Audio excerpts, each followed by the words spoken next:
Sud Radio, le Grand Matin Week-end, 6h-10h, Jean-Marie Bordry. Excellent réveil à vous tous, à l'écoute du Grand Matin Week-end dont vous accompagne jusqu'à 10h. C'était il y a 20 ans, jour pour jour, les attentats du 11 septembre. Laissez-nous sur les réseaux sociaux, sur le Twitter de Sud Radio, sur Facebook. Eh bien, le souvenir que vous en avez gardé, c'est un jour qui a marqué tous ceux qui étaient en âge de le comprendre. Mais tout de suite, place au débat du samedi avec cette question que nous vous posons sur le Twitter de Sud Radio.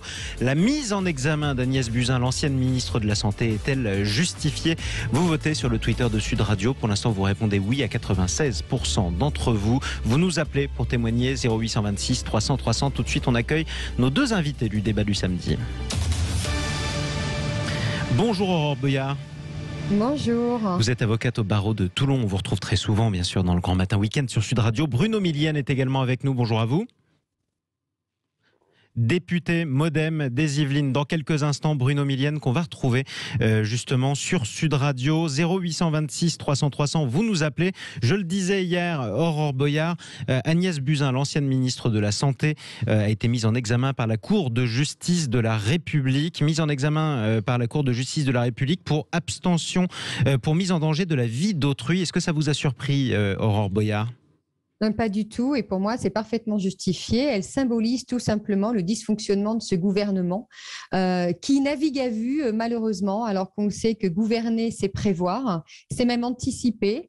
Roselyne Bachelot avait, elle, anticipé. On se rend compte que ce gouvernement avait détruit tous les stocks que Roselyne Bachelot avait fait lorsqu'elle était ministre. Donc, ça pose véritablement un problème. Et puis, cette mise en examen, je trouve que c'est important, même symboliquement, puisque ça montre que des ministres ne sont pas intouchables et qui doivent rendre des comptes. On a l'habitude d'entendre les femmes et hommes politiques dire qu'ils rendent des comptes dans les urnes, finalement. Ben non, ils ne doivent pas rendre des comptes que dans les urnes. Et ça, c'est vraiment important. 0826 300 300, vous nous appelez justement pour donner votre avis. On retrouve Marie-Alix, je crois, qui nous appelle du Lot-et-Garonne. Bonjour à vous, Marie-Alix. Marie-Alix est avec nous sur Sud Radio ? Tout à fait. Bienvenue à vous sur Sud Radio. Est-ce que vous pensez qu'elle soit justifiée, cette mise en examen pour l'ancienne ministre de la Santé ? Alors, moi, je pense que elle a fait ce qu'on lui a dit de faire. Après, je ne veux pas faire de politique. Hein. Bien sûr. Plutôt de la gestion de la crise. Le manque de masques, par exemple, au début. Le problème d'approvisionnement de vaccins qui est encore aujourd'hui d'actualité. Et surtout les changements, les décisions. En début de semaine, un exemple, le vaccin qui se faisait en une seule dose, finalement on nous demande de faire un rappel au bout de 4 semaines. Et là, hier, on reçoit un message d'alerte qui nous dit que finalement, ce rappel, avec un ARN messager, même pas le même vaccin, devra se faire dans 6 mois. Comment voulez-vous que vis-à-vis de nos patients, on puisse être crédible, et même nous, comment peut-on être cohérent dans notre démarche de prise en charge et de prévention ? C'est toujours difficile, effectivement, pour les soignants que vous êtes. Après, c'est vrai que Agnès Buzyn n'est pas mise en examen dans le cadre de la politique vaccinale. Ça, c'était encore l'étape d'après, c'est celle dans laquelle nous sommes. Et c'est vrai que la mise en examen d'Agnès Buzyn concerne notamment le début de la gestion de cette crise sanitaire. Bruno Millienne est avec nous, député Modem des Yvelines. Bonjour à vous, Bruno Millienne. Bonjour à vous. Bienvenue à vous sur Sud Radio. Est-ce que vous êtes surpris par cette mise en examen d'Agnès Buzyn, l'ancienne ministre de la Santé ? Surpris, je ne sais pas s'il faut l'être ou pas. Ce que je constate simplement, d'abord, il faut laisser la justice faire son travail, ça c'est la première des choses. 2, je rappellerai encore une fois qu'une mise en examen ne vaut pas condamnation. Non, tout à fait, elle est présumée innocente. Elle est présumée innocente, elle a simplement accès au dossier, elle va pouvoir se défendre. Ça c'est plutôt une bonne chose. 3, il y a quand même eu des actions de dépôt de plainte qui ont été mises en œuvre par un avocat célèbre maintenant, Maître Divisio, qui a fait ça de façon industrielle, puisque je crois que 99% des plaintes, alors heureusement, elles ne sont pas toutes recevables, mais ont été faites via un site qu'il avait mis en ligne, donc de manière automatique. Donc il y a aussi une recherche il y a un petit peu d'acharnement sur les plaintes. Maintenant que les gens mais acharnement des avocats, pourquoi pas ? Mais acharnement des juges, non, puisque la mise en examen, elle n'est pas décidée par les avocats. D'abord, il y a eu très peu de plaintes qui ont été recevables, très bien. De ce que je comprends du dossier, moi je n'ai pas accès aux pièces, bien évidemment, mais de ce que je comprends du dossier, en fait, les juges se sont basés sur la déclaration d'Agnès Buzyn. voir après comment la justice va travailler et va faire son travail justement pour prouver ou non la culpabilité d'Agnès Buzyn en fonction des éléments dont on possédait à l'époque.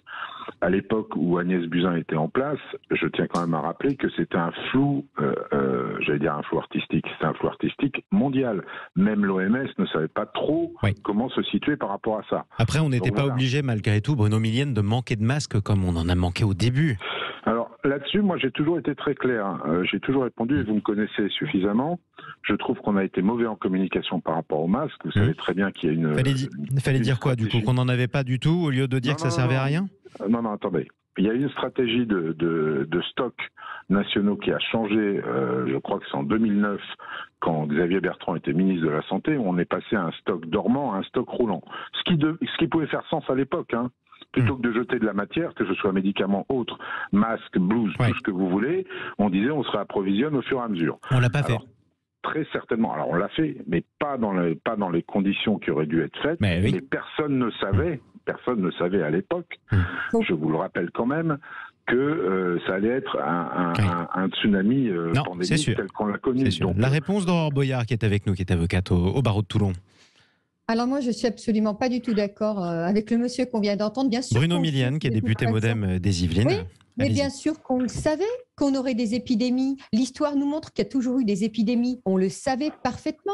La preuve en est, c'est que Madame Bachelot avait, elle, mis les stocks au maximum et que c'est par souci d'économie que les gouvernements, par la suite, ont réduit les stocks et ont décidé, parce que malheureusement, la France, elle est gérée uniquement sur de l'économie et sur ce qui doit rapporter, les économies sur le domaine de la santé, sur le domaine de la justice, et nous on le vit tous les jours. Hein. En tant qu'avocate, vous. Bien sûr, nous on le vit et on est excédé. Donc il faut arrêter d'avoir cette espèce de langage complètement ahurissant. Gouverner, c'est prévoir, monsieur. Et on ne prévoit pas, on navigue pas à vue, on ne prévoit pas sur 1 an ou sur 2 ans. On prévoit sur une génération future. C'est comme le climat, on le sait depuis des années, on le sait depuis 30 ans, monsieur. Donc il faut arrêter avec cette langue de bois. Ensuite, oui, les juges vont faire leur travail et c'est très bien, et les avocats le font aussi. Et c'est pas parce qu'il n'y a que 15 ou 16 plaintes qui ont abouti, elles ont abouti et ça le montre. Et moi, ce que je déplore, monsieur, et je vais terminer sur ce point, c'est que les peines sont ridicules au niveau de la Haute Cour de justice. Et c'est pour ça que finalement, les politiques s'en fichent un petit peu.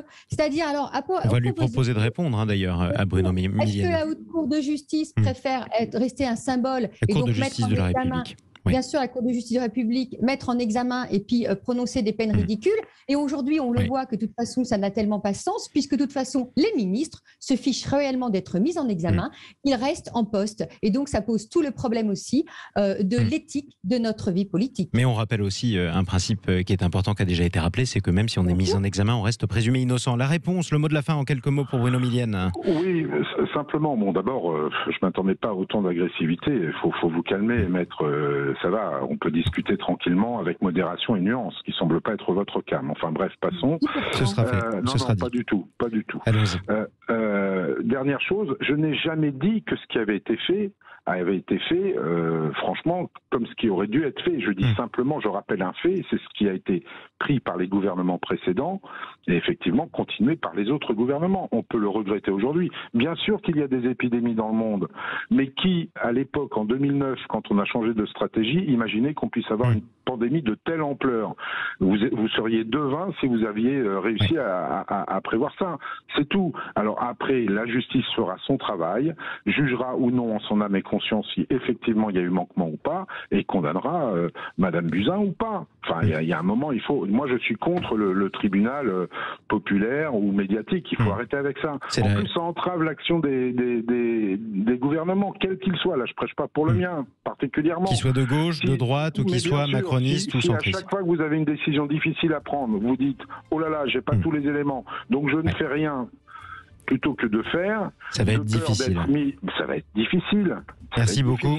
Merci beaucoup, Bruno Millienne, député MoDem des Yvelines. Merci à vous, Aurore Boyard, avocate au barreau de Toulon, qu'on retrouvera régulièrement, notamment le samedi dans le Grand Matin Week-end sur Sud Radio. Chers amis, on vous posait la question sur le Twitter de Sud Radio et vous répondez oui à 96% d'entre vous. Oui, la mise en examen d'Agnès Buzyn est justifiée selon vous. Place à l'action judiciaire. On verra ensuite ce que cela donnera. Restez avec nous sur Sud Radio dans le Grand